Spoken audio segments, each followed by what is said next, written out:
What's up, folks? How's it going? And welcome to another new episode. In today's video, I'm going to be taking you to the cutest and the most beautiful fishing town an hour away from Boston, Massachusetts. That's right, we're gonna be hitting up Rockport and we're gonna enjoy all the best things to do out there together. So what are we waiting for? Let's hit the road.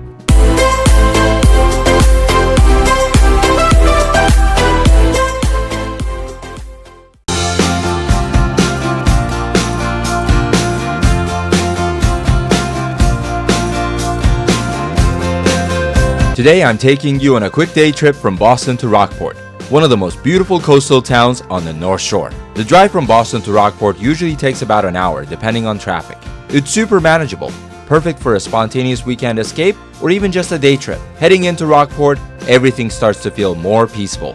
The roads get quieter, the air smells like salt and pine, and the whole vibe slows down in the best possible way. And just like that, you're in Rockport.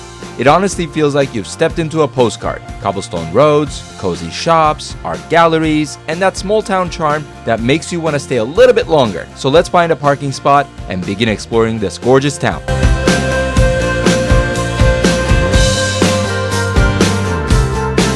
Alright folks, welcome to Rockport, Massachusetts. We're going to be walking around, exploring this beautiful town together, taking a look at the boutiques, the lunch options out here, as well as enjoying this beautiful and peaceful grand view so that we can shoot more photos together. But let's go ahead and begin our exploration. What do you think?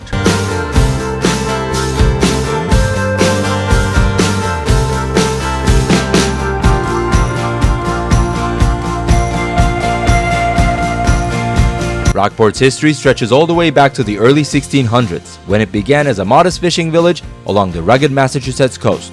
By the 19th century, it had gained national recognition for its granite quarries, with Rockport granite used to build streets, buildings, and monuments across the United States.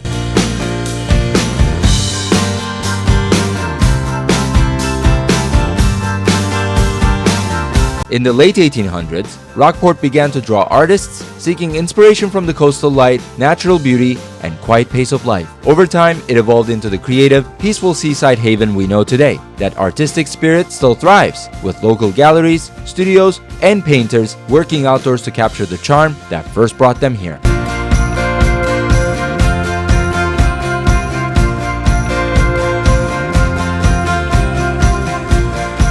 Right now, I'm walking down Bearskin Neck, easily the most iconic and beloved stretch in all of Rockport. It was originally a hub for fishermen and boat builders in the 1700s, and even played a small role in the War of 1812 when locals defended the neck from the British ships. Today, it's completely walkable, storybook-style village lane filled with art galleries, handmade gift shops, ice cream stands, and cozy cafes, many of them housed in old fishing shacks and historic buildings. Every storefront here has something local, handcrafted or delicious, from watercolor prints and sea glass jewelry to fresh fudge and lobster rolls. The smell of salt water, coffee, and waffle cones fill the air, and you're almost always accompanied by the sound of waves and seagulls in the background. It's got that quintessential New England vibe, and it's impossible not to slow down and enjoy every moment of it.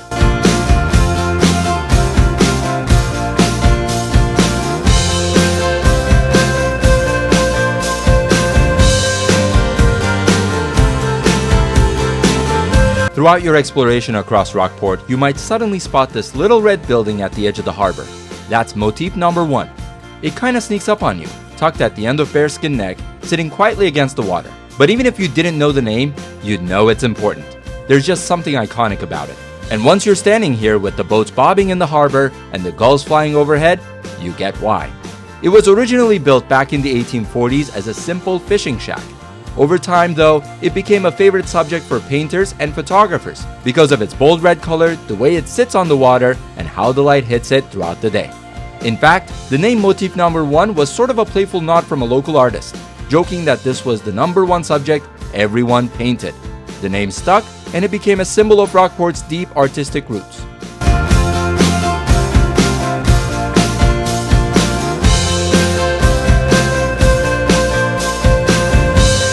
Okay, so after all this walking in this gorgeous weather and right by the ocean, it definitely worked out my appetite. And when you're in Rockport, there's really only one right move when you're hungry: lobster. And I know just the place for it: Roy Moore Lobster Company. This place has been serving up some of the freshest seafood on the North Shore for decades. It's a tiny, unassuming shack, like blink and you might miss it, but trust me, it's the real deal. This isn't some polished, sit-down tourist trap. It's small, it's casual, and it's authentic. They've got everything, from clam chowder and oysters to steamers and scallops. But today, for me, it's gotta be lobster. You're right by the ocean in Rockport, it's basically a rite of passage. If you come to Rockport and don't stop by Roy Moore for a lobster, you're honestly missing out. It's small, it's classic, and it's so worth it. Between the historic streets, the coastal views, the art, and the food, it's easy to see why so many people fall in love with Rockport. If you're in the Boston area or planning a New England trip, make sure Rockport is on your list. It's small, it's scenic, and there's something really special about it, especially in the summer.